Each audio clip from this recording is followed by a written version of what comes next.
Analisis target pasar. Mengumpulkan data konsumen dan data pelanggan dapat dikumpulkan melalui berbagai metode seperti Google Analytics, memberikan informasi demografi pengunjung website, usia, gender, lokasi, menunjukkan sumber lalu lintas pengunjung, organik, sosial, media, iklan, melacak perilaku pengguna di situs web seperti halaman yang paling sering dikunjungi dan durasi kunjungan. Media sosial, insight, Facebook, Instagram, LinkedIn, TikTok, Twitter. Menganalisis demografi pengikut, termasuk usia, lokasi, dan minat mereka. Melihat engagement rate seperti jumlah like, share, dan komen.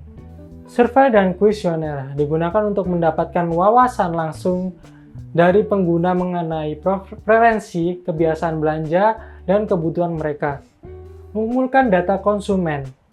Customer Relationship Management (CRM) melacak interaksi pelanggan dengan bisnis termasuk riwayat pembelian, frekuensi transaksi, dan respon terhadap kampanye pemasaran. Heatmap dan Behavior Tracking Tools, misalnya Hotjar CrazyX, menunjukkan bagaimana pengguna berinteraksi dengan website, bagian mana yang paling menarik perhatian, dan di mana mereka biasanya berhenti sebelum melakukan pembelian. Mengidentifikasi karakteristik utama target pasar.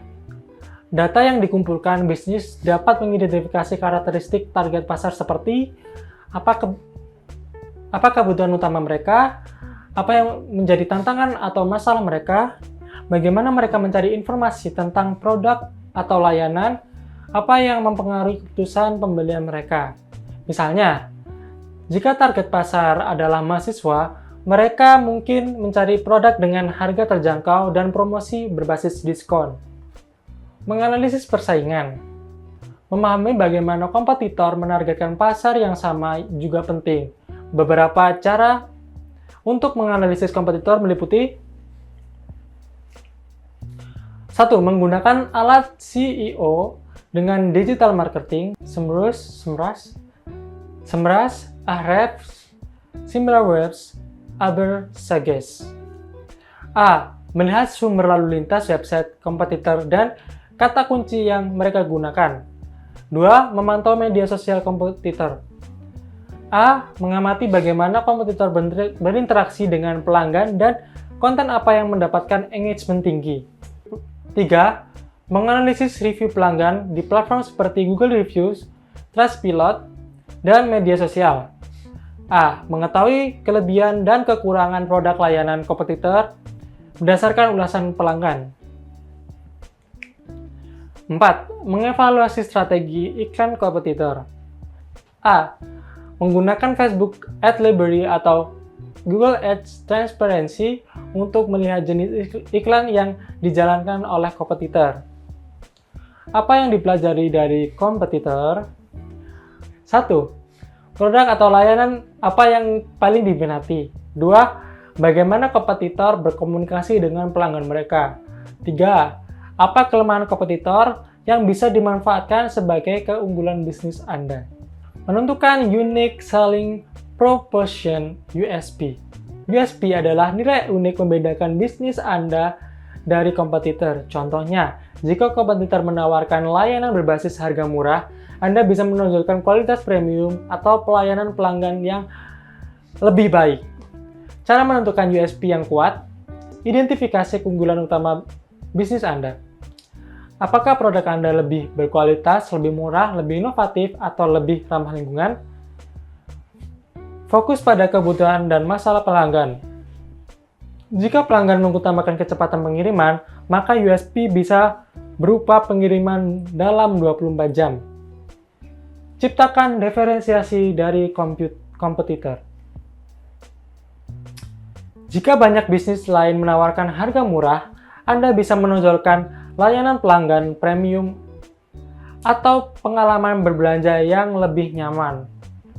Gunakan bahasa yang jelas dan menarik.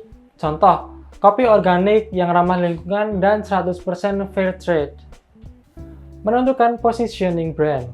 Positioning adalah cara pelanggan memandang merek dan membandingkan dengan kompetitor. Contoh, positioning yang berbeda dalam industri minuman energi. Red Bull menonjolkan memberikan energi dan performa maksimal. Gatorade fokus pada hidrasi bagi atlet. Monster Energy branding sebagai minuman energi bagi penggemar olahraga ekstrim dan musik. Menyesuaikan strategi pemasaran berdasarkan target pasar. 1. Konten marketing. Jika target pasar adalah profesional, buat konten edukatif dalam bentuk blog dan webinar. Jika target pasar adalah anak muda, gunakan video pendek di TikTok dan Instagram. 2. Sosial media marketing. Jika target pasar adalah pengguna muda, fokus pada Instagram, TikTok, dan YouTube. Jika target pasar adalah bisnis dan profesional, gunakan LinkedIn dan Twitter. Ketiga, email marketing. Kirim email dengan penawaran khusus kepada pelanggan berdasarkan riwayat pembelian mereka. 4. Iklan digital. Facebook Ads, Google Ads, TikTok Ads. Gunakan segmentasi demografis, geografis, dan perilaku untuk menargetkan audiens dengan lebih tepat.